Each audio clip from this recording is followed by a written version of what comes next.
Hello students, मैं संदीप खरे स्वागत करता हूं आज के बहुत ही स्पेशल और इम्पोर्टेंट वीडियो लेक्चर में। क्योंकि कई सारे बच्चों ने कमेंट करके मुझसे पूछा है कि सर किसी भी बिंदु को ग्राफ पर कैसे दिखाते हैं।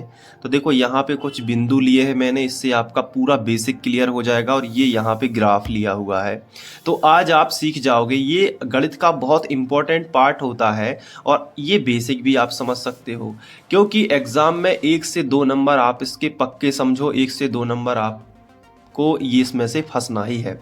बहुत इंपॉर्टेंट चीज़ है। चलिए शुरुआत करते हैं। देखो, कोई भी बिंदु को दर्शाने के लिए सबसे पहले इंपॉर्टेंट है ग्राफ को समझना। तो ये एक ग्राफ मेरे पास है।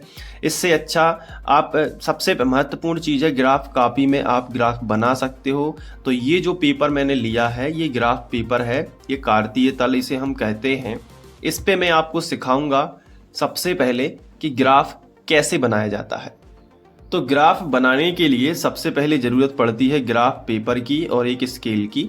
अब स्केल की सहायता से आप बहुत ही सिंपल तरीके से ग्राफ खींच सकते हो। देखो, इसमें ये लाइंस बनी है। कोई भी एक लाइन आप यहाँ पे कोई भी सेंटर पॉइंट चुनिए। अब सेंटर पॉइंट से एक लाइन चुन लिया है मैंने और एक ये खड़ी लाइन चुन ली है। तो देखो, अभी मैं खींच दूंगा तो आपको समझ में आ जाएगा। देखो, एक इस तरीके से सीधी लाइन आप खींचोगे। बहुत ही कमज़ोर स्टूडेंट अगर आप हैं, गणित आप बहुत कम समझ पाते हैं, तो इस चैनल पर आपको इसी तरीके से गणित सिखाई जाएगी कि आप जीरो से हीरो लेवल तक पहुंच सको। बहुत ध्यान से समझना। ये देखो, ये एक सीधी लाइन हम हमने यहाँ पे खींच ली है। यहाँ पे हम तीर का चिन्ह बनाते हैं। तीर का चिन्ह कहता है कि ये जो लाइन है इसे कितना भी हम आगे पीछे बढ़ा सकते हैं। ठीक है। अब इसी सेंटर पॉइंट से एक सीधी लाइन हम ऐसे खींचेंगे, इसे कहते हैं क्षैतिज रेखा। ठीक है। अब खींचते हैं हम स्केल की सहायता से एक खड़ी लाइन। तो हम इस तरीके से एक खड़ी लाइन भी खींच देते हैं। ये देखिए, ये खड़ी लाइन हमने खींच दी, इसे कहते हैं ऊर्ध्वाधर रेखा। ठीक है। तो क्षैतिज रेखा और ऊर्ध्वाधर रेखा आपके सामने है। इसमें भी हम दोनों तरफ तीर के चिन्ह लगाएंगे, क्योंकि इस रेखा को भी हम आगे पीछे बढ़ा सकते हैं। तो सबसे पहले हम सीख रहे हैं कि ग्राफ कैसे बनता है। अब देखो, ये दोनों रेखाएं जहां काटती हैं वहां पे हम 0 पॉइंट मान के चलते हैं कि ये 0 है। तो मूल बिंदु के निर्देशांक हम 0 0 समझते हैं। ठीक है। कभी भी ध्यान रखिए, निर्देशांक जब हम लिखते हैं तो सबसे पहले हम लिखते हैं x वाला, फिर लिखते हैं y वाला। देखो, जो क्षैतिज रेखा है आपकी वो x अक्ष बोलते हैं। इसे हम क्या बोलते हैं बताओ? x अक्ष। ठीक है। जो क्षैतिज रेखा है ये अपनी x अक्ष कहलाती है, और जो ये ऊर्ध्वाधर रेखा है इसे हम कहते हैं y अक्ष। ठीक है। तो क्षैतिज रेखा को क्या कहते हैं? एक्स अक्ष। और जो ऊर्ध्वाधर रेखा है इसे हम क्या कहते हैं? वाई अक्ष। याद होता जा रहा है ना। अब इसके बाद याद रखना कि जो एक्स अक्ष होता है वो भी 2 हिस्सों में डिवाइड रहता है। ये देखो, 0 के इस तरफ एक्स अक्ष की आधी लाइन है और 0 के इस तरफ एक्स अक्ष की आधी लाइन है। तो 0 के इस तरफ एक्स अक्ष की जो लाइन है ये कहलाती है, ये इस तरफ वाली धनात्मक और इस तरफ वाली ऋणात्मक। इस चीज को समझना है कि अगर हम यहाँ पे कोई भी नंबर देंगे, जैसे 0 के बाद क्या आता है? 1, फिर यहाँ आता है 2, फिर यहाँ आता है 3, फिर आता है 4, फिर आता है 5। इस तरीके से हम नंबर देंगे तो सब प्लस में होंगे। लेकिन अगर हम 0 के इस तरफ एक्स अक्ष में ही नंबर देंगे तो वो कैसे होंगे? ऋण में। जैसे यहाँ पे 0 के बाद चला जाएगा ऋण 1, तो ऋण 2, इस तरीके से ऋण 3, ऋण 4 और ऋण 5, ऐसे जाते हैं आगे तक। तो ये वाला हिस्सा कहलाता है एक्स का ऋणात्मक, यानी एक्स डैश अक्ष बोलते हैं। इसे एक्स अक्ष बोलते हैं इतनी, और ये एक्स डैश अक्ष होती है। तो अब आप देख पा रहे होंगे कि ये एक संख्या रेखा जैसा दिखने लगा कि बीच में 0, इस तरफ पॉजिटिव अंक, इस तरफ नेगेटिव अंक। इसी तरीके से बाई अक्ष में भी होता है। बाई अक्ष ये पूरी है, लेकिन सेंटर के ऊपर जो होते हैं प्लस में अंक होते हैं, और सेंटर के नीचे जो होते हैं वो माइनस में होते हैं। तो आप यहाँ पे देख पा रहे होंगे कि ये 1, ये 2, ये 3, इस तरीके से हम सभी अंक कैसे देंगे? प्लस में, और नीचे कैसे देंगे? माइनस में। तो हम माइनस में अंक दे सकते हैं। यहाँ पे देखो, -1, -2, -3, -4। तो इस तरीके से हम ग्राफ बना सकते हैं। ग्राफ बनाना बेहद ही आसान है, कोई भी ग्राफ आप खींच सकते हो। याद रखना बाई का ऊपर पॉजिटिव होता है, ये बाई के सब पॉजिटिव वाले अंक हैं और ये नेगेटिव वाले अंक हैं। तो इस तरीके से ग्राफ हम बना सकते हैं। अगर हमारे पास कोई ग्राफ है इस तरीके से, तो ये जो ग्राफ है ये समझाए गए पैटर्न के हिसाब से ही है। ये कहलाती है क्षैतिज रेखा और इसे हम कहते हैं एक्स अक्ष। क्या कहते हैं? एक्स अक्ष। अब इस एक्स अक्ष में जो सेंटर पॉइंट है यहाँ रहता है 0, यहाँ रहता है 0।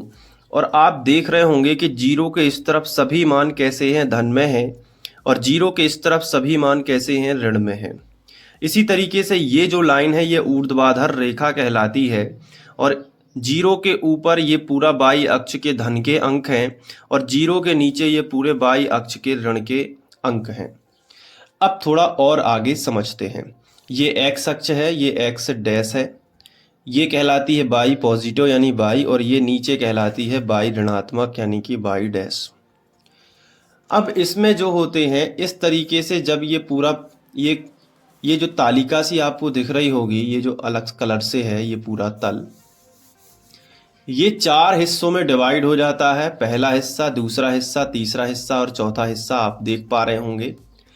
पहले हिस्से को बोलते हैं प्रथम चतुर्थांश, इसको हम फर्स्ट चतुर्थांश कहते हैं। ये चतुर्थांश है, इतना हिस्सा केवल, ये पूरा हिस्सा, ठीक है, ये पूरा प्रथम चतुर्थांश कहलाता है। इसके बाद इन दोनों अक्षों के बीच में ये पूरा एरिया दिख रहा है ना, ये द्वितीय चतुर्थांश कहलाता है। इसके बाद यहाँ पे आ जाओ, इन दोनों अक्षों के बीच में ये पूरा एरिया तृतीय चतुर्थांश कहलाता है, और इसी तरीके से इन दोनों अक्षों के बीच में ये पूरा एरिया चतुर्थ चतुर्थांश कहलाता है। तो फिर से समझ लो, ये है प्रथम चतुर्थांश, ये है द्वितीय चतुर्थांश, ये है तृतीय चतुर्थांश और ये है चतुर्थ चतुर्थांश। अब कोई भी बिंदु इन चतुर्थांश में ही हो सकता है, कोई भी बिंदु है। जैसे मैंने आपसे कहा कि बिंदु 3 और 5 को बताइए इस ग्राफ में, तो आप कैसे बताओगे? हमेशा याद रखना, जब भी आपको बिंदु इस तरीके से दिए रहेंगे, हमेशा ऐसे ही दिए रहेंगे, तो पहला बिंदु x का माना जाएगा और दूसरा बिंदु y का माना जाएगा। हमेशा पहला बिंदु x का माना जाएगा और दूसरा बिंदु किसका माना जाएगा? y का माना जाएगा। कभी भी ऐसा नहीं होगा कि पहला बिंदु y का मान लें और दूसरा बिंदु x का मान लें। जैसे आपको यहाँ पे दिया है 4 और 5, तो हमेशा पहला बिंदु x का होगा, मतलब x का मान होगा 4 और y का मान होगा 5। कभी भी ऐसा नहीं होगा कि y का मान पहला बिंदु y को रिप्रेजेंट कर दे और दूसरा बिंदु x को रिप्रेजेंट कर दे, ऐसा कभी भी नहीं होगा। क्योंकि लिखने का जो आदर्श तरीका है वो यही है कि पहले हम x को लिखते हैं, फिर y के निर्देशांक लिखते हैं। इन्हें हम निर्देशांक कहते हैं। एक बात और याद रखना, इन्हें हम क्या कहते हैं? निर्देशांक कहते हैं। जैसे आपसे कोई कहे कि 3 और 5 को दिखाओ ग्राफ के अंदर, तो आपको क्लियर समझ में आता है कि पहला x का बिंदु 3 है, x का बिंदु 3 है, बताओ धन में है कि ऋण में है? तो तुम कहोगे सर इसमें कोई भी चिन्ह नहीं लगा है, तो ये धन में माना जाएगा।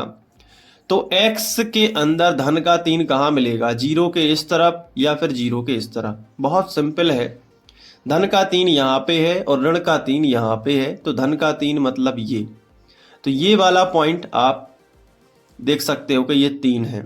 दूसरा y का कितना है?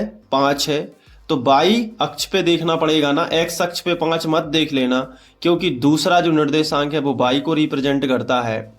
तो y अक्ष तो ये है ना, तो y का कितना है? 5 है, तो y का +5 है, पॉजिटिव 5 है, तो ऊपर देखेंगे। अगर -5 होता तो हम नीचे देखते, इतना सरल है। तो बताओ y कैसा है? +5 है, ये देखो +5 है, तो 5 यहाँ आ जाएगा।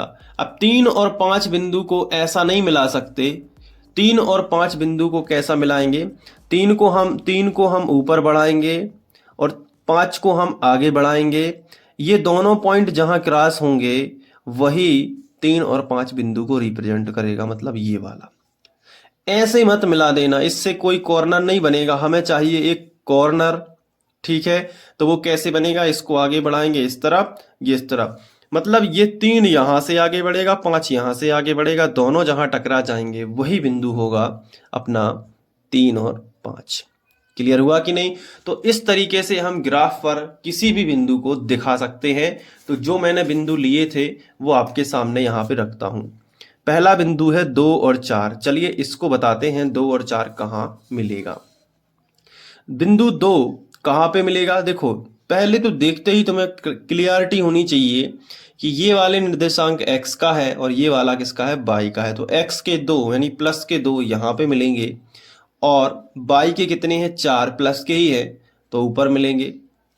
अब 2 ये है और 4 ये है, इनको ऐसे तो मिला नहीं सकते। इनका कॉर्नर कैसे बनेगा? जब 2 को ऊपर की ओर बढ़ाओगे 4 की ओर और 4 को आगे इस तरीके से बढ़ाएंगे तो ये दोनों कहाँ क्रॉस हो रहे हैं? 2 और 4 इस पॉइंट पे, इसलिए इस बिंदु को हम कहेंगे 2 और 4। क्लियर हो रहा है कि नहीं? चलो दूसरा पॉइंट क्या है अपना? 3 और -5। तो सबसे पहले क्लियरिटी क्या होनी चाहिए कि पहला बिंदु है x का और दूसरा बिंदु है y का। तो x का कितना होगा? 3। तो देखो x का 3 तो ये है, लेकिन y का कितना इन्होंने पूछ लिया है? y का -5 इस बार पूछा है।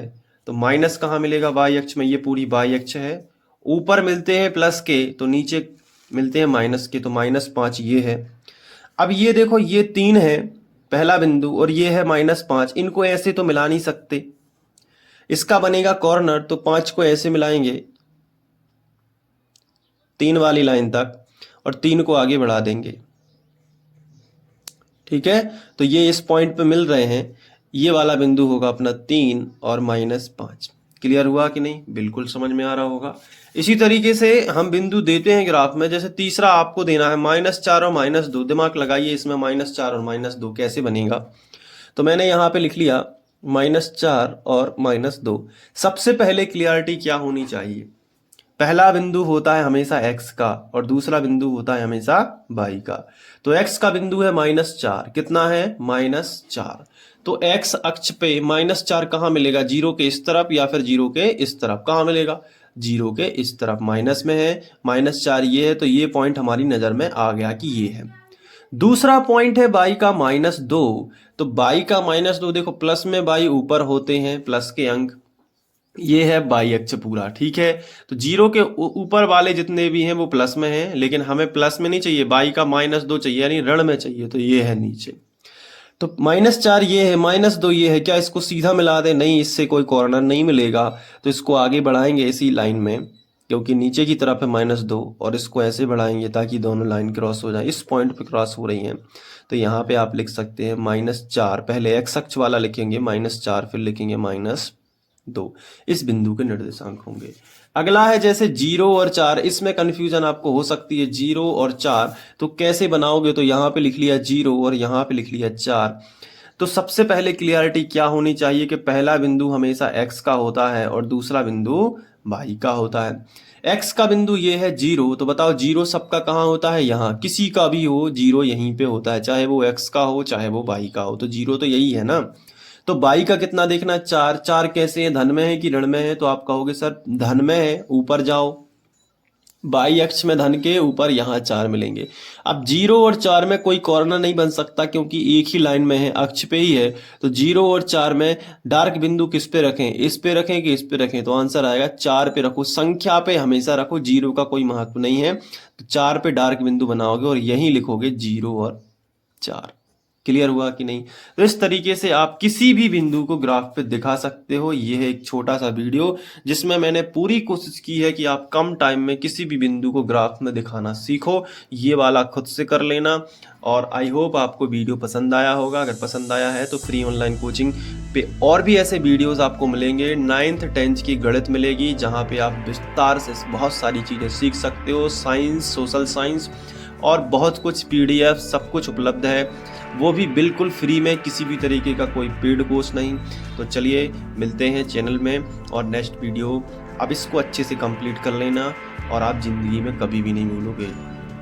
Take care, thank you.